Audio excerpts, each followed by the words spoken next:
बहुत से नौजवान ये सोचते होंगे कि हमारे अंदर कॉन्फिडेंस नहीं है, या हम किसी के आगे अपनी बात नहीं कर सकते, या हमारे अंदर इतनी पावर नहीं है कि हम स्टेज पर आ सकें। तो देखें, ये जो तमाम चीज़ें होती हैं ये आपके अंदर ईमान की कमज़ोरी की वजह से होती हैं। ईया का नाब्दु व ईया का नस्ताइन जो है ना, ये एक ऐसी लाइन है जिसकी वजह से इंसान तमाम बुतों को तोड़ देता है। और इसमें हम कहते हैं कि हम ए अल्लाह सिर्फ़ तेरी ही इबादत करते हैं और सिर्फ़ तुझी से मदद मांगते हैं। तो जब इंसान का अल्लाह ताला पर यकीन होता है ना, तो उसको फिर दुनिया की किसी चीज़ से कोई डर नहीं लगता, ना कोई खौफ होता, ना उसको इज़्ज़त की परवाह होती। उसे पता है कि मैं भी अल्लाह का बंदा हूँ, ये सारे के सारे लोग भी अल्लाह के बंदे हैं, ठीक है। और गलतियाँ जो हैं वो तमाम के तमाम लोग करते हैं। तो ये जो एक लाइन है ना, इसके अंदर तमाम खौफ, तमाम बुत और जो भी टेंशनें होती हैं, जो कोई भी आपकी लाइफ में जो होगी ना, डिप्रेशन, टेंशन, ये हर चीज़ों को ख़त्म कर देने वाली लाइन है। अगर आपका इस लाइन पर पक्का और कामिल ईमान हो जाए, और अगर आपके सामने लाखों क्या करोड़ों का मजमा भी खड़ा कर दिया जाए ना, चाहे वो ईसाई हो, चाहे वो यहूदी हो, कोई भी हो, तो आप अल्लाह ताला की तौहीद बयान करने से नहीं डरेंगे और आपको किसी भी किस्म की परेशानी नहीं होगी या किसी भी किस्म की टेंशन नहीं होगी। ये जो लाइन है, इसके अंदर तमाम की तमाम ज़मीन व आसमान की तमाम चीज़ों की मोहब्बत और हर तरीके का खौफ जो है ख़त्म करने वाली ताकत छुपी हुई है।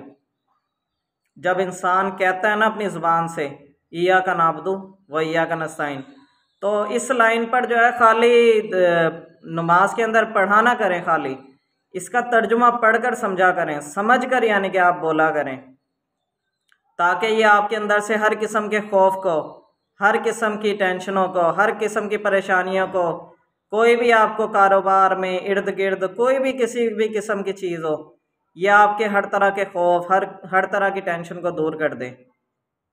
तो हम सिर्फ़ अल्लाह ताला की इबादत करते हैं और अल्लाह ताला ही से मदद मांगते हैं। इस चीज़ पर हमारा यकीन होना चाहिए। और जिस शख्स को अल्लाह ताला के नाम से मिर्चें लगती हैं ना, तो उसकी अल्लाह ताला मिर्चें और ज़्यादा बढ़ाए, ठीक है। तो अल्लाह के नाम से तो वैसे जिसको भी मिर्चें लगती हैं तो लगती रहें, कोई मसला ही नहीं है। अल्लाह ताला ने तो कुरान पाक में कह दिया, जो रहमान के ज़िक्र से गाफिल हुआ, हम उस पर एक शैतान मुसल्लत कर देते हैं और वह उसका साथी हो जाता है। तो अल्लाह ताला तो ऐसे शख्स के ऊपर शैतान मुसल्लत कर देता है जो अल्लाह ताला के नाम को लेने से ही जो है वो घबराता हो, या अल्लाह ताला के नाम को लेने से ही उसको परेशानी हो जाती हो या उसको टेंशन हो जाती हो। तो ऐसे शख्स पर तो अल्लाह ताला शैतान मुसल्लत कर देते हैं। तो फिर वो फिर पागलों की तरह इधर उधर घूमता फिरता रहता है। उसे कोई समझ नहीं आती लाइफ में कि उसने करना क्या है, कहाँ से आया है, क्या मकसद है उसका। हर वक्त उसकी लाइफ में टेंशन ही रहेगी।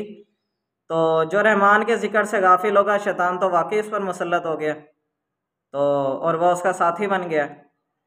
तो अपनी लाइफ में जो है ना, अल्लाह ताला की सबसे ज़्यादा मोहब्बत को जगाएं।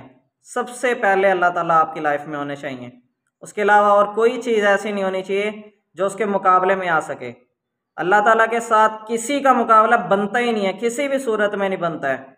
चाहे फिर वो कोई नबी हो, चाहे फिर वो कोई वली हो, चाहे कोई भी इंसान हो, अल्लाह के साथ मुकाबला करवाना जो है ये बिल्कुल शिरकिया और कुफरिया की है। क्योंकि अल्लाह का मकाम हर चीज़ से बुलंद है। अगर आप मुकाबला करवाएंगे तो आप अल्लाह ताला की तौहीन कर रहे हैं, क्योंकि अल्लाह ताला के साथ किसी भी चीज़ का कंपैरिजन किसी भी हवाले से बनता ही नहीं है।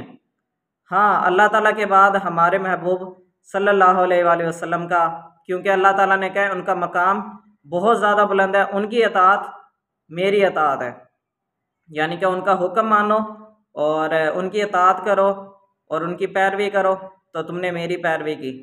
तो अल्लाह ताला के रसूल सल्लल्लाहु अलैहि वसल्लम का भी हम हुक्म मानते हैं, लेकिन हम उनको भी कंपैरिजन में नहीं लाते अल्लाह ताला के साथ। अल्लाह के साथ किसी का कंपैरिजन ना था, ना है, ना कभी हो सकता है। और जो ये जहन में भी लाएंगे अगर हम, तो ये शिरकिया अकीदा बन जाएगा आपके जहन में, क्योंकि अल्लाह के साथ किसी का मुकाबला बनता ही नहीं है किसी सूरत में। अल्लाह के बाद अल्लाह ताला ने जिसका मकाम अल्लाह ने हमें कहा है कि जिसकी आपने क्या कहते हैं इताअत करनी है वो हमारे नबी हैं। और कुरान पाक हमारा किबला है, ठीक है।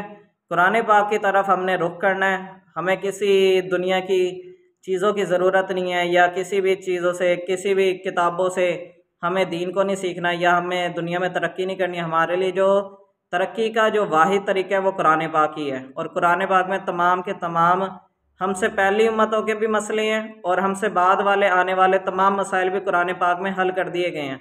और क़यामत तक के लिए जितने भी आने वाले फितने हैं वो उन तमाम चीज़ों का हल भी कुरान पाक में मौजूद है।